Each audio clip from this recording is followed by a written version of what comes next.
साजी India team computer institute में आपका स्वागत है। आइए हम बारी बारी से नोटपैड के मेन्यूज़ का अध्ययन करते हैं। सबसे पहले हम फॉर्मेट मेन्यू की जानकारी लेंगे, परंतु कुछ भी कार्य करने से पहले आपके पास नोटपैड में कुछ लिखा होना ज़रूरी है। जैसे कि यहाँ पे मैंने 3 टॉपिक्स को डिफाइन किया है: play, watch and learn, complete training और सर्टिफिकेशन। इन तीनों टॉपिक्स के बारे में कुछ लाइनें यहाँ पे टाइप है। हम बारी बारी से इन लाइनों पे कार्य करेंगे और हम देखेंगे कि टेक्स्ट एडिटर के रूप में नोटपैड हमारे लिए किस प्रकार हेल्पफुल है। देखें, यदि आप यहाँ ध्यान से देखें तो सबसे पहली प्रॉब्लम हमारे साथ यहाँ ये आ रही है कि जब मैं कुछ इसमें कॉपी पेस्ट करता हूँ या टाइप करता हूँ तो ये सीधा आगे की तरफ टाइप करता जा रहा है। यहाँ यदि आप दूसरी लाइन में देखें, you can learn according to your speed and sitting at your home, यहाँ से आगे चलते चलते मैं यहाँ पे जो लाइन है वो राइट हैंड साइड की तरफ आ रही है, जिसको देखने के लिए मुझे राइट हैंड साइड पे स्क्रॉल करना पड़ता है। स्क्रॉलिंग के लिए आप स्क्रॉल बार का यूज़ कर सकते हैं। नीचे की तरफ आपके पास हॉरिजॉन्टल स्क्रॉल बार है, और यदि डॉक्यूमेंट आपका वर्टिकली अगर आपको स्क्रॉल करना है तो यहाँ वर्टिकल स्क्रॉल बार अवेलेबल हो जाएगी, परंतु अभी इसलिए अवेलेबल नहीं है क्योंकि पेज की जो विड्थ है वो इतनी लंबी नहीं है कि आपको स्क्रॉल बार की ज़रूरत पड़े। सबसे पहले मैं चाहता हूँ कि मेरी सभी लाइनें मेरे पेज के अनुसार सामने रहें और राइट हैंड साइड मुझे स्क्रॉल ना करना पड़े, तो इसके लिए फॉर्मेट मेन्यू का प्रयोग करेंगे हम। सबसे पहली कमांड इसमें वर्ड रैप की है। जैसे ही वर्ड रैप पे क्लिक करता हूँ, आप देखेंगे वो सभी लाइनें राइट हैंड साइड पर न जाकर नीचे की तरफ आ गई हैं। देखिए यहाँ subject is easy, you can move forward. यहाँ पे देखिए आसानी से मैं पढ़ सकता हूँ इस डॉक्यूमेंट को। यदि मैं डॉक्यूमेंट का साइज़ बड़ा या छोटा करता हूँ, मान लीजिए मैं इसको माउस बॉर्डर पर रख के इसको छोटा करता हूँ, तो भी ये मेरे सामने ही रहती हैं लाइनें, अर्थात ये राइट हैंड साइड की तरफ नहीं जाती और मुझे स्क्रॉल नहीं करना पड़ता इसके लिए। देखिए, रिसाइज करने के पश्चात भी मैं अपनी सभी लाइनों को अपने सामने देख पा रहा हूँ। यदि आप चाहें तो फिर से वापस आप ये ऑप्शन को रिवर्ट कर सकते हैं। उसके लिए फॉर्मेट पे चले जाएं, वर्ड रैप ऑफ कर दें, तो फिर से आपकी जो लाइनें हैं राइट हैंड साइड वाली साइड चली गई हैं। अगला ऑप्शन हमारे पास फॉर्मेट मेन्यू में फ़ॉन्ट का है, परंतु इस ऑप्शन को प्रयोग करने से पहले मैं अपने इस नोटपैड का साइज़ मैक्सिमाइज़ कर लेता हूँ मैक्सिमाइज़ बटन से। देखिए, मेरे पास मेरा नोटपैड जो है वो मैक्सिमाइज साइज़ में अवेलेबल हो गया है। मोस्टली टेक्स्ट एडिटर में काम करते समय आपको सेलेक्ट करना ज़रूरी रहता है यदि आप किसी तरह की फ़ॉन्ट सेटिंग्स करते हैं, परंतु नोटपैड में आपको टेक्स्ट को सिलेक्ट करने की आवश्यकता नहीं है। आप फॉर्मेट पे चले जाएं और फ़ॉन्ट ऑप्शन को सिलेक्ट कर लें। आपके सामने एक फ़ॉन्ट डायलॉग बॉक्स अवेलेबल हो जाएगा। इसमें आपके पास काफ़ी सारे ऑप्शन हैं। जैसे सबसे पहला ऑप्शन फ़ॉन्ट है। इसमें पहले टेक्स्ट बॉक्स में ये दिखाया जा रहा है कि आपके पास इस वक्त कौन सा फ़ॉन्ट अवेलेबल है। नीचे की तरफ आपके पास काफ़ी सारे और फ़ॉन्ट ऑप्शंस अवेलेबल हैं।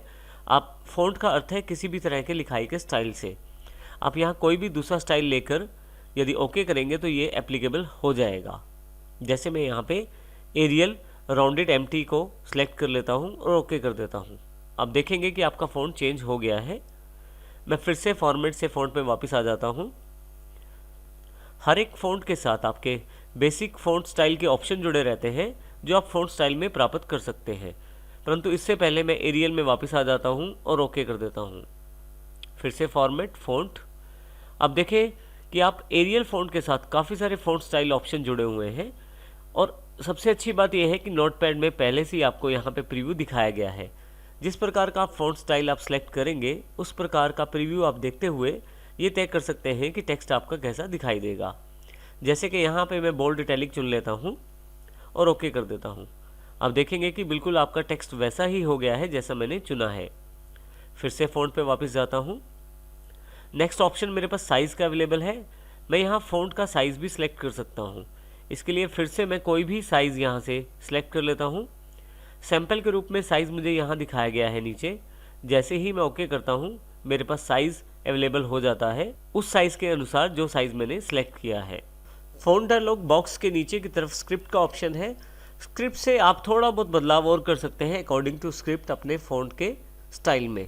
जैसे कि यहाँ पे इस वक्त स्क्रिप्ट है वेस्टर्न अवेलेबल है, परंतु यदि मैं हेब्रू स्क्रिप्ट को चुन लेता हूँ तो यहाँ पे आप सैंपल में देखेंगे थोड़ा सा बदलाव है। जैसे ही ओके करूँगा मैं, अकॉर्डिंग टू स्क्रिप्ट आपका जो फ़ॉन्ट का स्टाइल है, साइज़ है और डिज़ाइन है वो चेंज हो जाएगा। इस प्रकार से फिर से फॉर्मेट पे मैं फ़ॉन्ट पे वापस आ जाता हूँ। यहाँ से मैं फिर से वेस्टर्न स्क्रिप्ट चुन लेता हूँ और ओके कर देता हूँ। फिर से मैं पुरानी सेटिंग में वापस आ गया हूँ। यदि आप चाहें तो इन फ़ॉन्ट्स में और फ़ॉन्ट्स को भी शामिल कर सकते हैं। उसके लिए आप शो मोर फ़ॉन्ट्स पे क्लिक करें, आपके पास फ़ॉन्ट्स डायलॉग बॉक्स अवेलेबल हो जाएगा विंडोज़ का। यहाँ पे आप नेट से फ़ॉन्ट्स डाउनलोड करके इंस्टॉल कर सकते हैं और उन फ़ॉन्ट्स को आप अपने नोटपैड में शामिल कर सकते हैं। मैं यहाँ से इस बॉक्स को क्लोज कर देता हूँ। यदि आप किसी कारण से सेटिंग्स को अप्लाई नहीं करना चाहते तो आप कैंसिल कर दीजिए, वो सेटिंग्स अप्लाई नहीं होंगी। सेटिंग्स तभी अप्लाई होंगी जब आप ओके करेंगे। कैंसिल करने के अलावा यहाँ से क्लोज भी कर सकते हैं इस बॉक्स को, दोनों का कार्य एक जैसा ही रहेगा। नेक्स्ट टैब जो हम जानकारी लेंगे वो है एडिट। एडिट में सबसे पहली कमांड अनडू है। मान लीजिए मैं किसी टेक्स्ट को सिलेक्ट करके डिलीट का बटन प्रेस कर देता हूँ तो ये टेक्स्ट नोटपैड से डिलीट हो गया है। यदि आप इस कमांड को रिवर्स करना चाहते हैं, अनडू करना चाहते हैं, तो एडिट पे अनडू कमांड का प्रयोग करें। यदि आप यहाँ ध्यान दें तो हर एक कमांड के आगे एक शॉर्टकट दिया गया है, जैसे कि Ctrl+Z। अनडू कमांड पे क्लिक करने पे आप देखें यहाँ से जो आपने टेक्स्ट डिलीट किया था वो वापस आ गया है। और फिर से यदि Ctrl+Z करता हूँ तो फिर से ये देखिए एक स्टेप फिर से बैक हो गया है। तो आप Ctrl+Z का प्रयोग फॉरवर्ड और रिवर्स दोनों कमांड्स के लिए यहाँ करेंगे। इसके अतिरिक्त आप यदि ध्यान दें तो बजाय मैं एडिट पे जाकर अनडू क्लिक करने के कीबोर्ड से Ctrl+Z की का प्रयोग भी कर सकता हूँ। इसी तरह से आप अपने टेक्स्ट को कट कॉपी पेस्ट भी कर सकते हैं। कट का अर्थ है मूव करने से। मैं यहाँ कट कर देता हूँ टेक्स्ट को और माउस का कर्सर जो है नीचे ले आता हूँ। देखिए मैं यहाँ क्लिक करने की कोशिश कर रहा हूँ और वो नीचे नहीं आ रहा कर्सर। तो इसके लिए सबसे पहले मैं लास्ट लाइन पे क्लिक करूँगा, एंड का बटन दबाऊंगा कीबोर्ड पे और एंटर प्रेस कर दूंगा। तो यहाँ पे अब मेरा कर्सर नीचे आ गया है। मैंने जो टेक्स्ट कट किया हुआ है उसे यहाँ लाने के लिए मुझे पेस्ट करना पड़ेगा। जैसे ही आप पेस्ट करेंगे वो वाला टेक्स्ट बीच में से उठ के नीचे आ गया है। इसका अर्थ ये हुआ कि कट का प्रयोग हम मूव करने के लिए करते हैं। कट का प्रयोग करने के बाद आप पेस्ट का प्रयोग करें ताकि आपने जो टेक्स्ट कट किया है उसको आप प्लेस कर सकें। इसी तरह से मैं कॉपी कर सकता हूँ किसी टेक्स्ट को। जैसे मैं इस लाइन को सिलेक्ट कर लेता हूँ, एडिट पर जाकर कॉपी कर देता हूँ तो मेरे पास ये टेक्स्ट कॉपी हो गया है। परंतु टेक्स्ट को मुझे दूसरी जगह रखने के लिए पेस्ट करना ज़रूरी है। जैसे मैं यहाँ पे क्लिक कर देता हूँ, एडिट पे पेस्ट कमांड का प्रयोग करता हूँ तो आप देखेंगे कि वही लाइन यहाँ पे दोबारा पेस्ट हो गई है। पेस्ट का प्रयोग मैं एक से अधिक बार कर सकता हूँ। जैसे कि यहाँ पे मैं फिर से पेस्ट कर देता हूँ एक बार फिर से। तो इस प्रकार आप पेस्ट का प्रयोग जितनी बार चाहे उतनी बार कर सकते हैं। आपके पास जो टेक्स्ट क्लिपबोर्ड पर है, माइक्रोसॉफ्ट की तरफ से एक क्लिपबोर्ड एरिया रहता है सभी सॉफ्टवेयर्स के लिए कॉमन। वहाँ पे जो टेक्स्ट रहता है वो आप कभी भी दोबारा पेस्ट कर सकते हैं जब तक आपके क्लिपबोर्ड पे वो टेक्स्ट है। जैसे कि हमारे पास प्ले, वॉच एंड लर्न जो टेक्स्ट है वो हमारे पास इस वक्त क्लिपबोर्ड पे है, तो उसको आसानी से मैं कभी भी पेस्ट दोबारा कर सकता हूँ। यदि आप अपनी फाइल में से किसी टेक्स्ट को डिलीट करना चाहते हैं तो वो भी आसानी से कर सकते हैं। जैसे कि यहाँ पे मैं इन 4 लाइनों को सिलेक्ट कर लेता हूँ। एडिट पे मेरे पास डिलीट कमांड है। यदि मैं इसे क्लिक कर दूँ डिलीट को तो मेरे पास ये टेक्स्ट यहाँ से हट जाएगा, अर्थात मेरे फाइल में से डिलीट हो जाएगा। मैं इसे वापस ला सकता हूँ फिर से अनडू के द्वारा। शॉर्टकट के रूप में Ctrl+Z का प्रयोग भी कर सकता हूँ मैं। इसी तरह से आपके पास फाइंड कमांड का ऑप्शन है। आप चाहें तो किसी वर्ड को आसानी से आप ढूंढ सकते हैं नोटपैड में। छोटी फाइल होने पर तो सामने दिखाई दे रहे हैं वर्ड, परंतु यदि आपकी फाइल बहुत बड़ी हो, काफ़ी सारे पेजेस की हो, किसी खास वर्ड को ढूंढना मुश्किल हो जाता है। ऐसे केस में आप एडिट में फाइंड का प्रयोग करें। जिस टेक्स्ट को आप ढूंढना चाहते हैं वो यहाँ टाइप कर दें। जैसे यहाँ मैं प्ले को ढूंढना चाहता हूँ। आप यहाँ ध्यान दें कि मैंने सबसे पहले कर्सर को ऊपर क्लिक कर दिया है, सबसे ऊपर, और यहाँ पे डायरेक्शन में डाउन सिलेक्टेड है, अर्थात ऊपर से नीचे की तरफ अब टेक्स्ट को सर्च किया जाएगा। अर्थात ऊपर से नीचे की तरफ जो मैंने फाइंड वर्ड में लिखा है प्ले, उसे ढूंढा जाएगा। इससे मैंने फाइंड वर्ड टेक्स्ट बॉक्स में जो मैंने प्ले लिखा है उसको ऊपर से नीचे की तरफ ढूंढा जाएगा। यदि मैं अप की तरफ ढूंढना चाहता हूँ तो मैं नीचे क्लिक कर दूंगा ताकि नीचे से ऊपर की तरफ ढूंढा जाए। यदि मैं चाहता हूँ कि टेक्स्ट को केसिंग के अनुसार ढूंढा जाए, अर्थात यदि मैं बड़े अक्षर लिखूँ, कैपिटल लेटर्स लिखूँ तो कैपिटल ढूंढे जाए और स्मॉल लेटर्स लिखूँ तो स्मॉल ढूंढे जाए, तो मैं मैच के इस ऑप्शन को क्लिक करके ऑन कर सकता हूँ। परंतु अभी मैं इसे अनचेक कर देता हूँ। मैंने प्ले लिख लिया है फाइंड वर्ड बॉक्स में, डायरेक्शन डाउन साइड पे है और मैंने ऊपर की तरफ क्लिक भी कर दिया है। अब मैं फाइंड नेक्स्ट पे क्लिक करता हूँ।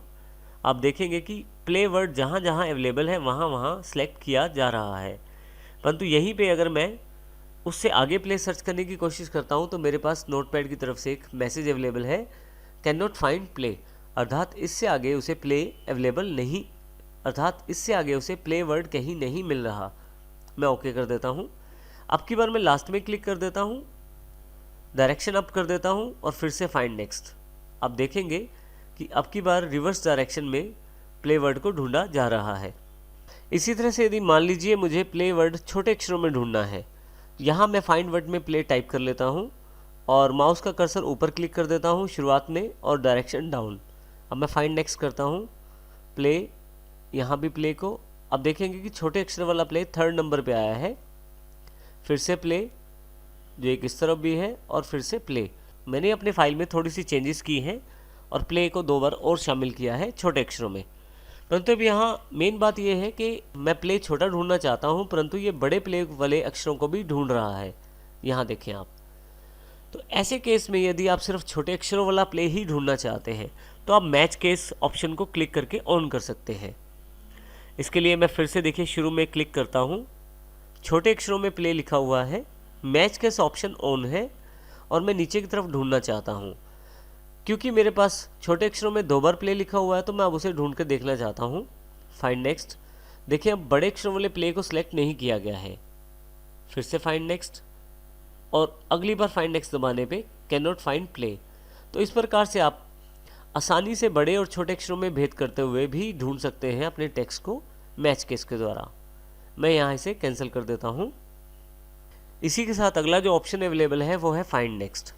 फाइंड नेक्स्ट के लिए भी सबसे पहले मैं ऊपर की तरफ माउस क्लिक कर देता हूँ, फाइंड नेक्स्ट पे क्लिक करता हूँ। आप देखेंगे कि इसने प्ले को सिलेक्ट कर लिया है, क्योंकि पिछली बार जो मैंने फाइंड किया है किसी टेक्स्ट को वो है प्ले, वो भी स्मॉल लेटर्स में। फिर से मैं फाइंड नेक्स्ट करता हूँ तो अगले वाला प्ले सिलेक्टेड हो गया है। तो इस तरह से आप शॉर्टकट F3 का प्रयोग करके बाद में भी फाइंड बॉक्स को क्लोज किए बिना भी लास्ट सर्च को ढूंढ सकते हैं। यहाँ मैं देख रहा हूँ कि message can not find play आ गया है, क्योंकि प्ले 2 बार दिया गया है छोटे अक्षरों में, उसके पश्चात प्ले नहीं है। यहाँ मैं ओके कर देता हूँ। इसी तरह से मैं रिप्लेस कमांड का प्रयोग भी कर सकता हूँ। रिप्लेस में मैं किसी टेक्स्ट को दूसरे टेक्स्ट के साथ बदल सकता हूँ। देखिए जैसे रिप्लेस में मैं क्लिक करता हूँ, इसमें सबसे पहले जिस टेक्स्ट को मुझे बदलना है उसको मैं यहाँ टाइप करूँगा।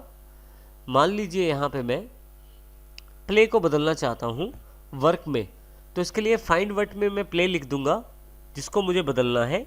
रिप्लेस विद में मैं वर्क लिख दूंगा। तो अब मैं प्ले वर्ड को जहाँ जहाँ भी प्ले वर्ड है उसको वर्क वर्ड के साथ बदलना चाहता हूँ। अब ध्यान रखिएगा, अगर आप मैच केस ऑन करते हैं और छोटे अक्षर ढूंढते हैं तो सिर्फ छोटे वाले अक्षरों को वर्क में बदला जाएगा, परंतु यदि मैच केस ऑफ रखते हैं तो प्ले जितनी बार भी आपकी फाइल में आया है, चाहे वो बड़े अक्षरों में है या छोटे अक्षरों में है, सबको बदल दिया जाएगा। मैं माउस को सबसे ऊपर क्लिक कर लेता हूँ और फाइंड करता हूँ। देखिए यहाँ पे प्ले अवेलेबल है। यदि मैं यहाँ रिप्लेस कमांड को क्लिक करता हूँ तो देखेंगे आप प्ले की जगह वर्क आ गया है। फिर से मैं रिप्लेस कमांड का प्रयोग करता हूँ तो यहाँ भी वर्क आ गया है। तो इस तरह से यदि आपके पास एक वर्ड की बहुत सारी एंट्रीज हैं फाइल में, आप सबको एक साथ भी बदल सकते हैं। उसके लिए रिप्लेस ऑल कमांड को क्लिक करें। जहाँ जहाँ भी मेरी फाइल में प्ले वर्ड अवेलेबल था वहाँ वहाँ पे अब वर्क वर्ड अवेलेबल हो गया है। इस प्रकार मैं एक साथ ही सारी रिप्लेसमेंट भी कर सकता हूँ। यहाँ से मैं इसे कैंसिल कर देता हूँ। एडिट में जो नेक्स्ट कमांड मेरे पास अवेलेबल है वो है गो टू के रूप में। गो टू पे क्लिक करते ही आपके पास लाइन नंबर की जानकारी मांगी जाएगी। आप अपने नोटपैड में किसी भी लाइन पे जा सकते हैं डायरेक्टली गो टू के द्वारा। यहाँ मैं लाइन नंबर 5 प्रेस कर देता हूँ और गो टू कर देता हूँ। तो देखिए मेरा कर्सर जो 5वीं लाइन के आगे आ गया है। क्योंकि नोटपैड में लाइन नंबर नहीं दिया गया है तो आप किसी भी लाइन पे डायरेक्टली गो टू के साथ जा सकते हैं। फिर से मैं गो टू पे सिलेक्ट करता हूँ और 9 नंबर लाइन को प्रेस कर देता हूँ। तो देखिए 9 नंबर लाइन पे मेरा कर्सर अवेलेबल हो गया है। नेक्स्ट ऑप्शन हमारे पास सेलेक्ट ऑल का है। एडिट में जाकर मेरे पास सारा टेक्स्ट जो भी नोटपैड में लिखा हुआ है सिलेक्ट हो जाएगा। परंतु यदि यहाँ मैं बाहर कहीं क्लिक कर देता हूँ टेक्स्ट से तो फिर से टेक्स्ट जो है वो डीसेलेक्ट हो जाएगा। मैं टेक्स्ट को माउस के साथ भी सिलेक्ट कर सकता हूँ। इसके लिए मैंने देखे सबसे लास्ट में क्लिक कर दिया है टेक्स्ट के। टेक्स्ट को सिलेक्ट करने के लिए मैंने माउस का लेफ़्ट क्लिक प्रेस कर लिया है और माउस को ऊपर की तरफ ड्रैग कर रहा हूँ और लास्ट में आकर मैं इसे छोड़ देता हूँ लेफ़्ट क्लिक को। तो आप देखेंगे कि मेरा सारा जो टेक्स्ट है वो सिलेक्ट हो गया है। अब दोनों तरह से आप टेक्स्ट को सिलेक्ट कर सकते हैं। इसी के साथ यदि आप अपने डॉक्यूमेंट में टाइम और डेट को डालना चाहते हैं तो वो भी डाल सकते हैं। जैसे मान लीजिए यहाँ पे मैं नीचे की तरफ टाइम और डेट डालना चाहता हूँ। मैं पहले कर्सर को वहाँ ले आता हूँ, एडिट, टाइम डेट। आप देखेंगे कि टाइम और डेट दोनों अवेलेबल हो गई है नोटपैड में। टाइम डेट डालने के लिए आप F5 शॉर्टकट का प्रयोग भी कर सकते हैं। आप कीबोर्ड पे बनी हुई फंक्शन कीज़ में से F5 को प्रेस करें, आपके पास डायरेक्ट ही टाइम डेट अवेलेबल हो जाएगा। इस प्रकार से हम एडिट मेन्यू का प्रयोग कर सकते हैं नोटपैड के अंतर्गत। नेक्स्ट इंपॉर्टेंट मेन्यू जो हमारे पास अवेलेबल है वो है फाइल मेन्यू के रूप में। यदि आप फाइल पे क्लिक करें तो आपके पास काफ़ी सारे ऑप्शन अवेलेबल हो जाएंगे, जैसे कि न्यू। यदि आप नई फाइल खोलना चाहते हैं तो न्यू पे क्लिक कर सकते हैं। ओपन, किसी पुरानी सेव्ड फाइल को खोलना है तो ओपन। सेव, यदि आपके पास जो फाइल जिस पे आप कार्य कर रहे हैं उसको आप संभाल के रखना चाहते हैं अपने कंप्यूटर में तो सेव कमांड का प्रयोग कर सकते हैं। सेव एज, जो फाइल आपने सेव कर दी है उसका एक डुप्लीकेट कॉपी भी बना के रख सकते हैं सेव एज के द्वारा। इसी तरह से पेज सेटअप और प्रिंट के द्वारा प्रिंटिंग की सेटिंग कर सकते हैं। सबसे पहले हम देखते हैं कि हमारी फाइल का इस वक्त स्टेटस क्या है। इस वक्त हमारी फाइल जो है वो सेव नहीं है। उसकी जानकारी मुझे यहाँ ऊपर टाइटल बार से मिलती है, क्योंकि यहाँ पे अनटाइटल्ड लिखा हुआ है, अर्थात मैंने अपनी फ़ाइल का कोई भी नाम या टाइटल नहीं रखा। तो सबसे पहले मैं इस फाइल को सेव करता हूँ। उसके लिए मुझे फाइल पे जाना है और सेव बटन पे क्लिक करना है। जैसे ही आप सेव पे क्लिक करते हैं आपके पास एक save as dialog box available हो जाएगा। आइए इस डायलॉग बॉक्स में देखते हैं कि फाइल को किस प्रकार हम सेव कर सकते हैं। सबसे ऊपर देखें तो आपके पास ये जानकारी दी जा रही है कि अभी आप कहाँ पे हैं। यदि आप माउस को लास्ट में क्लिक करें, सी में, आप अपनी सी ड्राइव यूज़र्स में बेस्टो यूज़र के अंतर्गत डॉक्यूमेंट्स के अंतर्गत हैं। मैं यहाँ लेफ़्ट सेक्शन का प्रयोग करते हुए कहीं पे भी अपना फ़ाइल को सेव कर सकता हूँ। लेफ़्ट साइड पे वो सभी लोकेशंस हैं जहाँ पे मैं अपनी फ़ाइल सेव कर सकता हूँ। जैसे मैं अपनी फ़ाइल को डॉक्यूमेंट्स में सेव करना चाहता हूँ तो यहाँ पे मैं डॉक्यूमेंट सेलेक्ट कर लेता हूँ। यहाँ पे मेरे पास राइट हैंड साइड पे डॉक्यूमेंट फोल्डर के अंतर्गत जो भी फाइल्स या फोल्डर पहले से अवेलेबल है उनकी जानकारी है। अब मैं नीचे फाइल नेम पे अपनी इस फाइल का एक नाम रखना चाहता हूँ। माई टेक्स्ट के नाम से मैंने फाइल का नाम रखा है। अब सेव एज टाइप में यदि ध्यान दें तो आपके पास टेक्स्ट ऑप्शन अवेलेबल है, अर्थात आपकी जो फाइल सेव होगी वो start.txt एक्सटेंशन से होगी, अर्थात ये नोटपैड की फाइल होगी। ये जानकारी इस एक्सटेंशन से मिलती है। यहाँ मैं इसे सेव कर देता हूँ। आप देखेंगे कि जहाँ अनटाइटल लिखा हुआ था वहाँ माई टेक्स्ट लिखा आ गया है।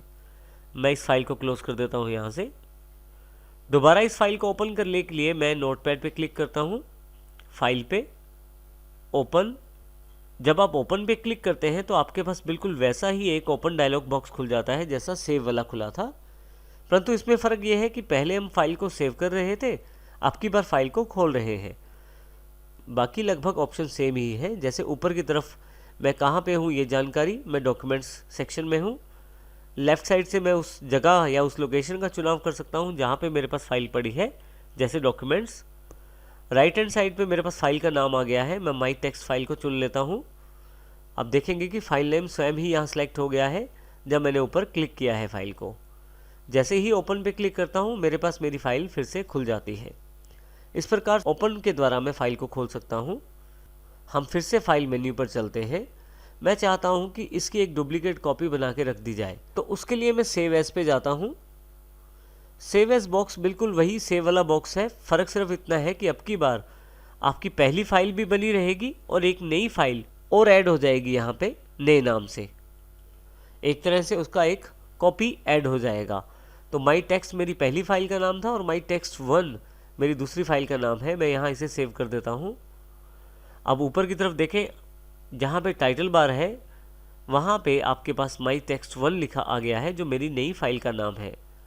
यदि ओपन करना चाहूँ तो मैं इन दोनों में से किसी भी फाइल को ओपन कर सकता हूँ।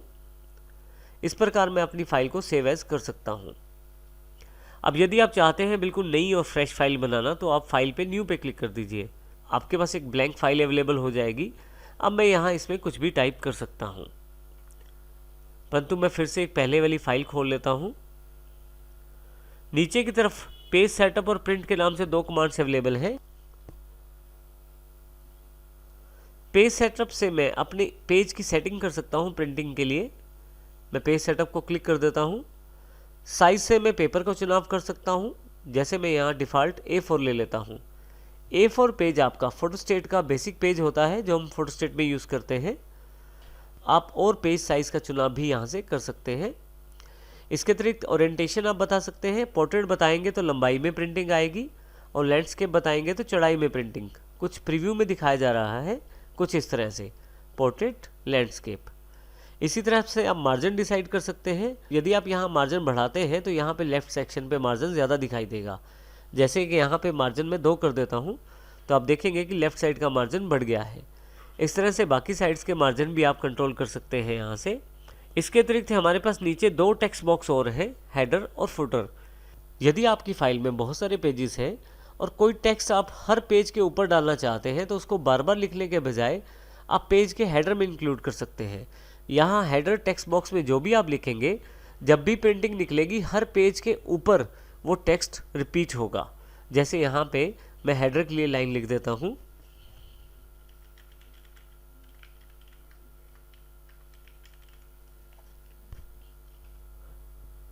इसी तरह से यदि मैं नीचे फुटर में लाइन लिखना चाहता हूँ तो मैं फुटर में भी लिख देता हूँ।